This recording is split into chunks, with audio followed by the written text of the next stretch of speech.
I'm going to have to stop you there because we have some breaking news. And Liverpool have rejected a £150 million bid from Al-Ittihad for Mo Salah. So Liverpool are saying no. So let's get more from this now from Vinnie O'Connor, who's live at Liverpool's training ground. Vinnie, what can you tell us?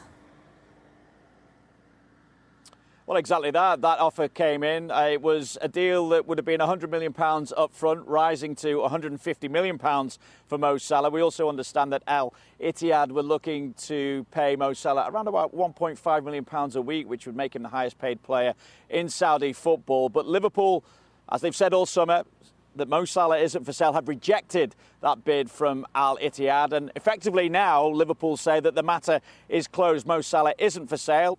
Right, so Liverpool rejected a £150 million bid for Mo Salah. Flex, are you surprised, or was that the obvious thing that was going to happen? I'm not surprised at both of those, actually. I'm not surprised that Al-Ittihad came in and tried to test the resolve, and I'm definitely not surprised that it's been quickly rejected, because Mo Salah they just can't afford to lose him this late. What I do think is interesting is this, though, is the fact that Al-Ittihad have showed their intent.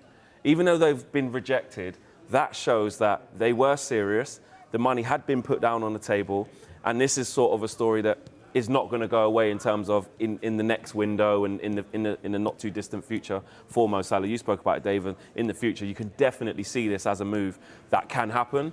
But for Liverpool, it doesn't have to happen now. For Mo Salah, it doesn't have to happen now. He's got so much more he can offer to the European game, to Liverpool. And a lot of it's actually probably going to depend on how Liverpool do the season. If Liverpool don't do well and maybe don't get back into the Champions League, that could make this situation completely different come this time next year. And if they do, then Mo Salah will say, we're back in the Champions League, we're ready to go again. I can do another year and still go to Saudi even after that. So interesting from both sides of it. I don't think anyone really loses. But do you think Klopp is worried that they now have 7 days to up the bid, up the offer, and eventually could they say yes? Look, I mean, there is a scenario where Al-Ittihad come in and absolutely blow the socks off Liverpool and go 200, 250. Yeah, but you know, you don't even want to put down a figure at this point, because he's worth that much to Liverpool, and he's probably worth that much to Jurgen Klopp personally as well, in terms of, you know, what he's trying to achieve at Liverpool.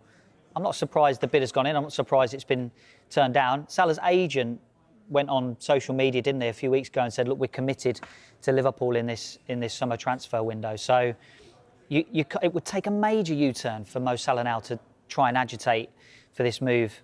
Having said all of that, Saudi Arabia aren't going to bid for players unless there's a little bit of encouragement that they've had. They want Mo Salah. Maybe Mo Salah would like to move there in the future. Maybe it's not one for right now.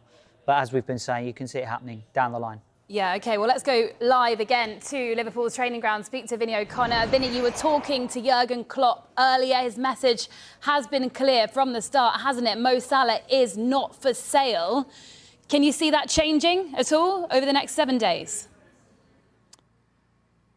I can't. I think he made a valid point in that news conference today as well, because Liverpool have been undergoing a whole transformation in terms of their team, and they first of all started on that forward line. This summer it's been the midfield, and in the future, I mentioned earlier, it will probably be strengthening their options at centre-half, particularly given the age of Virgil van Dijk at the moment, and obviously Joel Matip has got a year left on his contract as well. But with regard to that forward line, obviously the transformation that there's been in terms of that, obviously the likes of Luis Diaz coming in, Darwin Núñez, Diogo Jota, and the fact that they've changed that forward line, Mo Salah still being here is a major part of that. It makes absolutely no point at this stage to then take out a massive part of that forward line by allowing him to go to Saudi Arabia, particularly now, whereas there's no chance of really replacing him like for like in this transfer window. So obviously Jurgen Klopp has got the support of the owners in that respect as well. Yes, there's a big money offer on the table, but the ambition is at the very least Champions League football,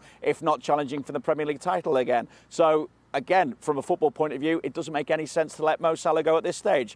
The owners seem to have backed Jurgen Klopp in that, so Mo Salah remains a Liverpool player, and that offer from Al-Ittihad has been rejected. It's Nick here. Let me suggest to you that what's going to happen here is that Liverpool get one more year out of Mo Salah, and he's going to go next summer. What do you say? It's not beyond the realms of possibility, Nick, obviously, and if they're to receive a massive money offer next summer, then it makes sense. Obviously, some of it will come into the form that Mo Salah is showing, his continued commitment to the club. And by that stage, of course, next summer, he'll only have a year left on his contract as well. So, again, there would be a business decision to make weighed up against the football side of things as well. It might make sense for all parties that is the time that Mo Salah goes. But for now, as I say, it makes no sense to take him out of the options in that Liverpool forward line. And that, again, is why Jurgen Klopp has been so desperate and so steadfast in his refusal to entertain any offers for him. Vinnie, it is £150 million, though, but is it a case of no amount of money is going to change Liverpool's mind? Yeah, I think that's, again, maybe if that offer had come in a little bit earlier in the transfer window, then, again, it would be a different situation. But the fact that this has been rumbling on and Liverpool have been maintaining no offer has come in, no offer has come in. Finally, today, that offer comes in. But again, I go back to the point I've been raising. Who do you bring in at this late stage to replace the goals that Mo Salah brings and the influence that he has on this Liverpool side? Liverpool need those forward options to continue the fight on four fronts once again in all the competitions that they're in at the moment. So Jurgen Klopp will not want to weaken his squad at this stage. He's been backed by the owners once again. And as I say, for now, Mo Salah remains a Liverpool player, and we'll see what further decisions they need to make, weighing up, again, the football side of things from the business side of things in the future. But for now, Mo Salah is not going anywhere. Vinnie, thank you very much. So Liverpool rejecting a £150 million bid for Mo Salah. Flex, is it a case of they'd have just been sat there, they received that offer, and they just think, no, we cannot let this player go, Absolutely. ignoring the money? Jurgen Klopp said last week it wasn't an issue because there hasn't been a bid. And if there was to be a bid, the answer would be no. Fast forward a week later, that's exactly what's happened. There has been a bid. And the answer is no. I think actually Liverpool have just kept the same stance, said to themselves, we won't be selling Mo Salah. And to go that strong and say the answer would be no, let's be presumptuous here that there would have been discussions with Mo Salah just to say, Mo, you don't want to go yet, do you? No, I'm fine. Right, because if a bid comes in, we will say no. And that's exactly what's happened. So I think it's really important to see what Vinnie did say, though. Next year, you know, like I said, a year left on his contract. It's different. Way up the football side, way up the business side. It's a completely different place. But right now, they don't need to sell Mo Salah, and it's a fantastic thing for Liverpool and Liverpool fans that they've kept him.